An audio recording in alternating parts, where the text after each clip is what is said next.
आले बघा वाहतूकवाल्यांची टोचन गाडी आली टाटा पॉवरला आली आणि मग रस्त्यावर कुठं बी कॉर्नर पार्किंग वगैरे केलं, वाहतुकीला अडथळा झाला ना, मग गाड्या पकडतात आणखीन मग ते घेऊन जातात आणि मग पुन्हा तिथं दंड वगैरे भरावा लागतो.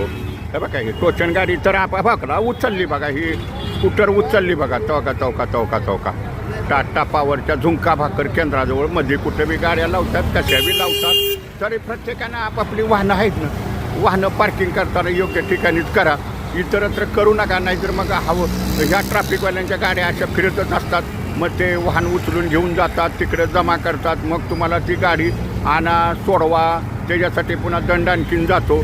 तर योग्य ठिकाणी प्रत्येकानं आपली वाहनं पार्किंग करा, हे मात्र लक्षात ठेवा. वाहनं ही अशी उचलली जातात. आता बघा ही तर एक बाईक उचलली बघा, ही दुसऱ्याला बी लावलं आहे बघा, आता बघा तुम्ही दुसऱ्याला बी लावलं आहे आणि मग हे अशी वाहनं उचलून मग दंडात्मक कारवाई बी होते. आपली बी जबाबदारी आहे योग्य ठिकाणी वाहन हे पार्किंग करायचे. असे बिंदास कुठं बी गाड्या उभा करून जातात बघा, अडथळा होतो, कॉर्नर पार्किंगला होतं, नो एंट्रीत उभा करतात, कसेही करतात. हेही प्रत्येकानं लक्षात ठेवा. आता ह्या गाड्या उचलल्यात, आता हे चौकीला नेणार, मग पुन्हा आपण तिथं चौकीवरनं सोडवायला जाणार, मग तिथं त्यांना दंड भरावा लागणार. तुझे पेपर आहेत का, हे आहेत का, ते आहेत का, हेही चालू होतं. प्रत्येकानं आपापली वाहनं योग्य ठिकाणी पार्किंग करा. व्हिडिओ सगळ्यांच्यासाठी शेअर करा, म्हणजे माहिती पडतं सगळ्यांना.